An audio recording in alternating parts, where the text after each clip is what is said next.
உங்கள் எல்லாத்துக்கும் வணக்கம். நான் உங்கள் முத்துப்பிரகாசம் பேசுகிறேன். நான் இன்றைக்கி பேசுகிற டாபிக் பேர் எதை பற்றி பேச போகிறோம் நீங்கள் எல்லோரும் பார்த்துட்ருக்கீங்க. நான் இன்றைக்கி பேசுகிற டாபிக் பேர் வேறு எதுவும் இல்லைங்க. இவர்களுடன் அனுசரித்து சென்றால் காங்கிரஸ் 2024 பாஜகவை பிடித்த வழி இருக்குது. அவங்களாம் யாருன்னு பார்க்குறீங்க?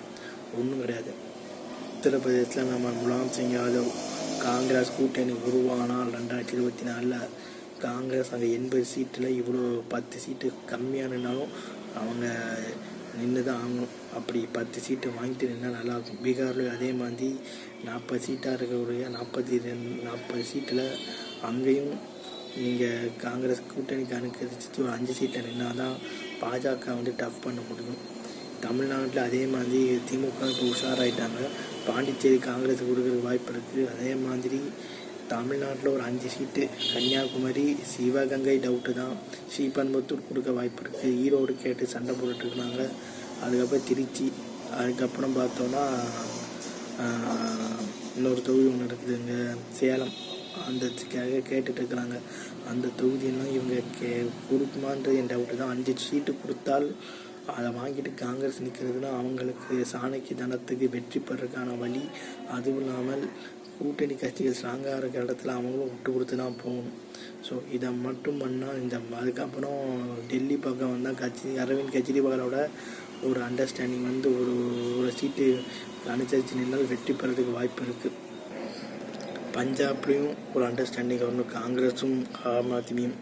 ஸோ இது மற்ற இதெல்லாம் பார்த்தோன்னா காங்கிரஸுக்கும் பிஜேபிலாம் டஃப்பாக இருக்குது.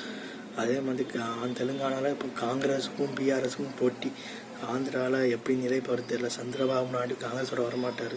அவர் எப்படி நிலைப்பாடு மாற்ற போகிறாங்க. காங்கிரஸ் தெலுங்கானாவில் காங்கிரஸ் வெற்றி ஆந்திராலே ரீஃப்ளெக்ட் ஆகிற உண்மைனா அப்படி மாதிரி ஜெகன் பீஸ் காங்கிரஸ் தான் போட்டி வரும். எதிர்காலத்தில் சந்திரபாபு நாயுடும் கொஞ்சம் யோசனை பண்ணி காங்கிரஸோட அலையன்ஸுக்கு வரதுக்கும் ஓரளவு வாய்ப்பு இருக்குது.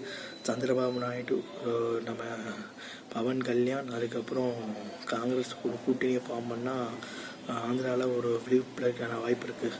ஜெகனும் பார்த்தீங்கன்னா மைனாரிட்டி ஓட்டு போயிடும். பிஜேபி சேர்த்துக்க வாய்ப்பு கிடையாது. ஆந்திராலும் காங்கிரஸுக்கு அந்தளவு வெயிட்டு கிடையாது. தமிழ்நாட்டில் பாஜக நிலைப்பாடு சொல்லிக்கிற மாதிரி கிடையாது. அதிமுக தனித்து நின்று ஓரளவு சீட்டை தேர்த்த முடியும்னு கணக்கில் இருக்கிறாங்க.